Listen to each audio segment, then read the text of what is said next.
Hola a todos.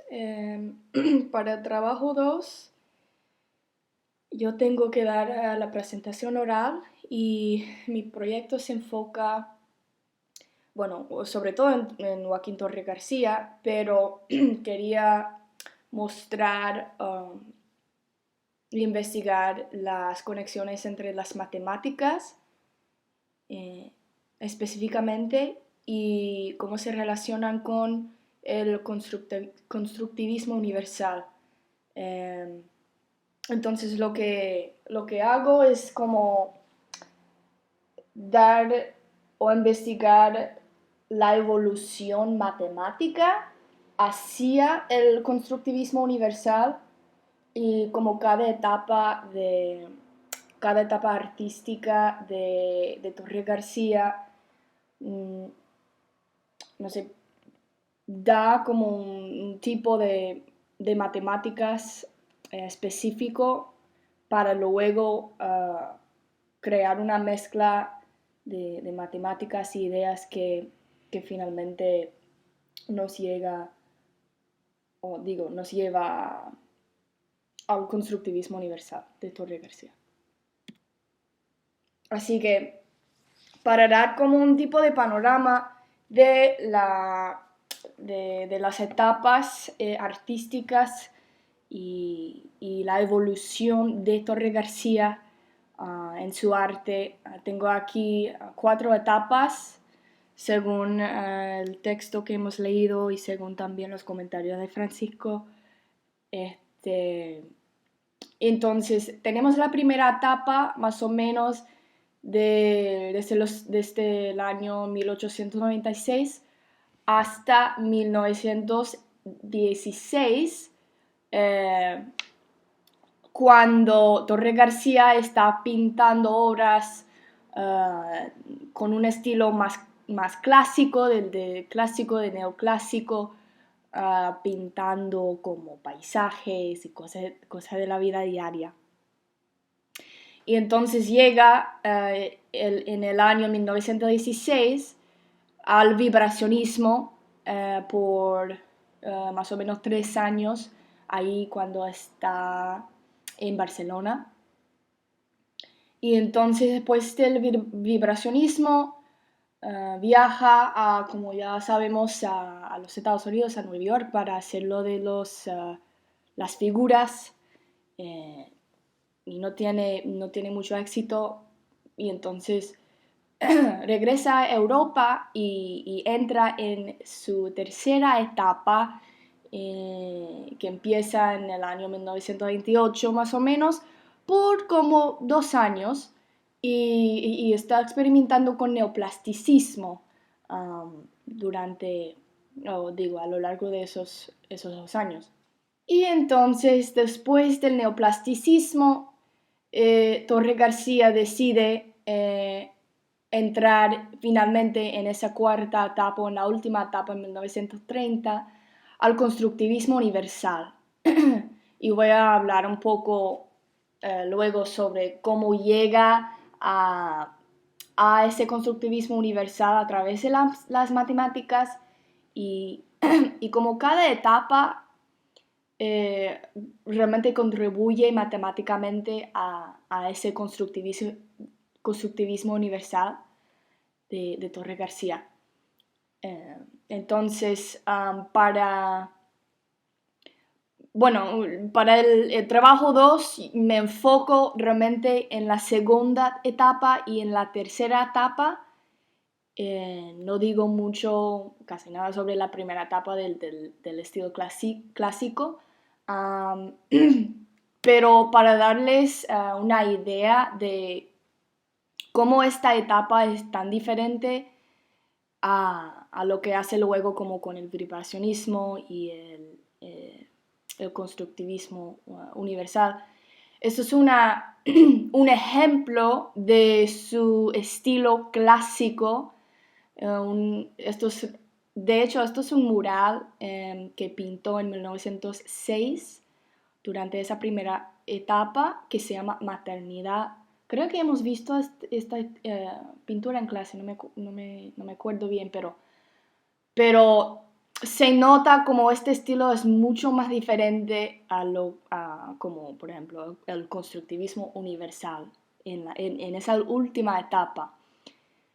Este estilo es mucho más realista y, y realmente lo de no se nota explícitamente las matemáticas aquí en esta primera etapa del estilo clásico, pero bueno, solo para darles una idea de cuán diferente es.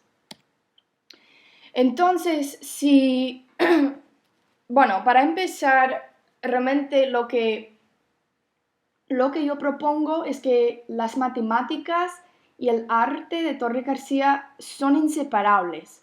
O sea, las matemáticas se convierten en el medio que usa Torres García para difundir y llegar a esa trascendencia del ser humano que surge del constructivismo universal en esa última etapa artística de su arte.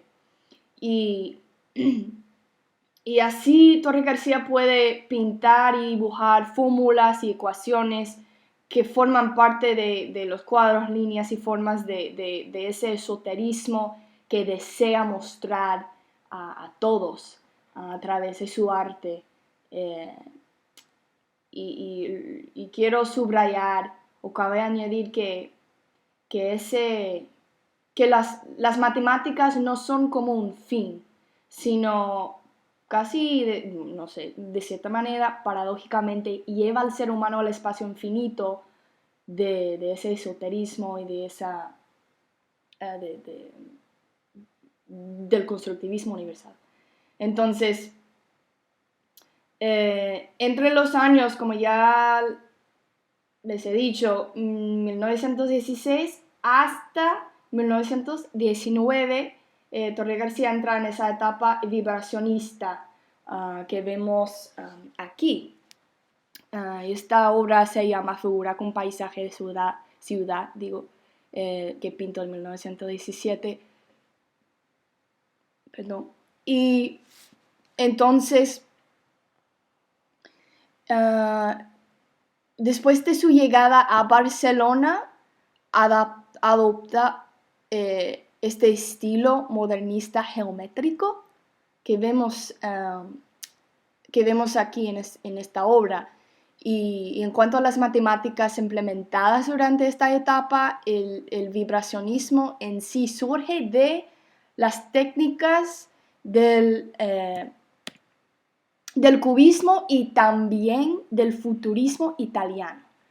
Pero como el futurismo italiano se enfoca en cosas como las máquinas y la industrialización, maquinaria, lo que él hace, Torres García se enfoca más en lo urbano. Pero vemos claramente la infusión del cubismo en su vibracionismo aquí en las obras y entonces este estilo usa las matemáticas a través de la fragmentación de las formas como en el cubismo que se multiplican y se superponen en el mismo plano, como vemos también en esta obra que se llama Paisaje Urbano Barcelona, que pintó en 1918. Y vemos la juxtaposición de numerosos temas, todo unido por una estructura geométrica dominante. Entonces se nota aquí como el conjunto de la contextualización matemática, y hay fragmentos de edificios, de calles, de no sé qué es esto, de trenes y de personas. Y entonces está como utilizando una estructura cuadrícula y reconstruyendo, matemáticamente los fragmentos urbanos, ¿no? Y entonces lo importante aquí que quiero señalar es que, bueno, como ya les he dicho, está deconstruyendo el paisaje urbano para luego reconstruirlo, lo que es un tipo de contextualización matemática o es un tipo de razonamiento matemático más abstracto. Entonces, esa es la primera vez en que la estabilidad geométrica conoce o mezcla o fusiona con la vitalidad humana que viene de los paisajes ciudadanos o los paisajes urbanos. Y esto va a jugar o tener un papel luego en el constructivismo universal.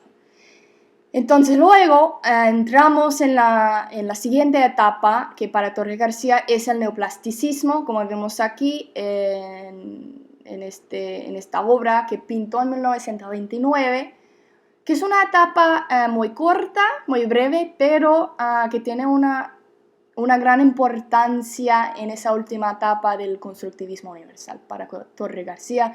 Y entonces en cada obra vemos cómo su arte se convierte en la representación del orden metafísico de la realidad, lo que es un ángulo diferente ahora que tenemos.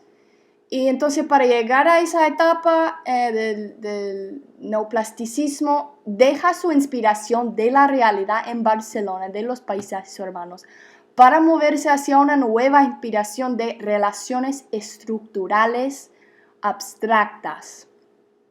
Como vemos aquí, esto es una obra muy abstracta, ya no tenemos figuras humanas ni nada de eso. Tenemos sencillamente o simplemente cuadras y una obra muy sencilla, pero no tan sencilla si estamos hablando de una manera matemática, porque en este estilo de arte usa metódicamente líneas rectas, como vemos aquí, ambas verticales u horizontales, de una manera en que puede expresar el equilibrio o el dualismo perfecto, ¿no? Entonces está intentando llegar a la perfección del dualismo, es decir, las fuerzas opuestas del universo. Y como dice en el texto que hemos leído, mediante el uso de relaciones lineales y espaciales calculadas matemáticamente, se inclinó en favor de lo que vemos aquí en la esquina, lo que se llama la sección áurea. Y esa sección realmente, hablando matemáticamente, es una relación entre las partes más pequeñas y el segmento más grande, que es igual a la que se da entre este y el todo. Y usa la sección áurea, a principios de 1929 hasta el final de su carrera artística, de su vida.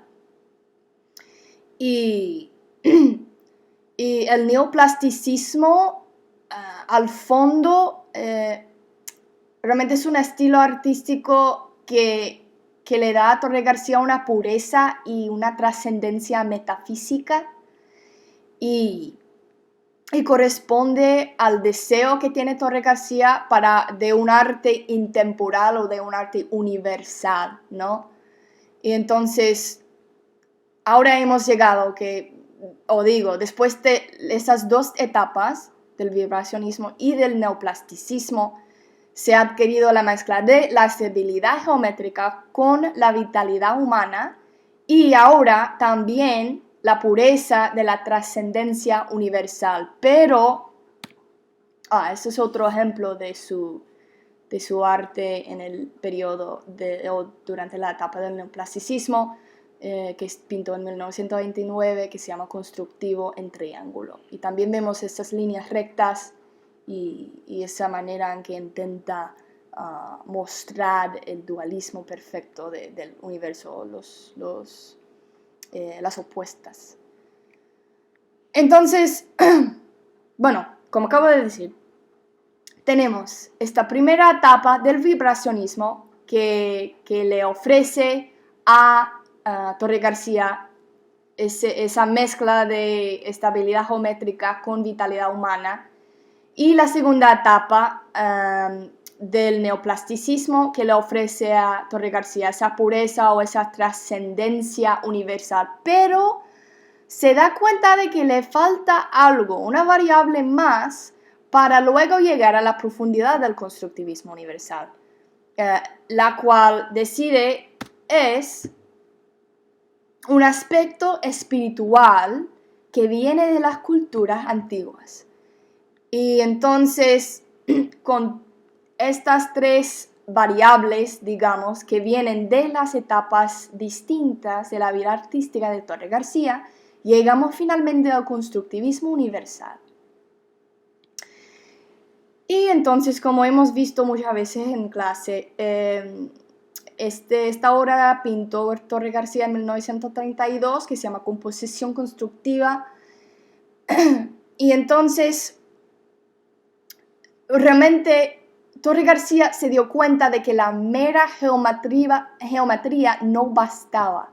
Y por eso estaba buscando por la pieza perdida, digamos, en su ecuación, que le daría su constructivismo universal, que vemos aquí, inspirado sobre todo por sus metas humanistas. Entonces, desarrolló los ideogramas casi abstractos que habrían de ser esenciales de su arte universalista. Entonces vemos finalmente en la última etapa como hay una mezcla de todas las influencias matemáticas de las etapas anteriores más la simbología de culturas antiguas. Entonces, en estas obras incluye Torre García imágenes arquetípicas compuestas de formas geométricas básicas, pero está usando las matemáticas como medio y no como fin. Esto es otro ejemplo. Esta obra se llama Grafismo Infinito, que pintó en 1937. Y realmente se puede notar la mezcla de todas las influencias matemáticas, como la sección áurea, dualismo, la fragmentación, pero con la nueva incorporación de simbología, de símbolos que vienen de las culturas antiguas. Entonces tenemos el esoterismo que viene de las matemáticas, pero también de las culturas antiguas, que usa y implementa en sus obras en esta etapa final. Entonces, podemos ver, por ejemplo, en esta obra en particular, la forma geométrica muy básica de los símbolos, pero también esas líneas rectas, horizontales y verticales, que vienen del plasticismo, y la fragmentación de todo que viene de la etapa del vibracionismo en Barcelona. Entonces, al final, las matemáticas son como o actúan como la base, donde un sujeto puede sentir la armonía por la observación, por ejemplo, de la sección áurea, esotérica, que existe aquí en esta obra y en las otras, en su etapa del constructivismo universal, para luego, a la vez responder a los ideogramas que vemos aquí y recibir entonces el efecto total de la trascendencia metafísica universal que quiere sobre todo mostrar Torre García. Entonces, para concluir, pues la esencia de lo universal es el final para Torre García, y es lo que hace que, en mi opinión, lo que hace que Torre García sea un precursor del arte moderno, usando las matemáticas como un medio, pero logramos mezclar sus inspiraciones modernistas como, con las culturas antiguas, como las culturas precolombinas, etc., para ofrecernos a todos nosotros ahora su constructivismo universal. Gracias.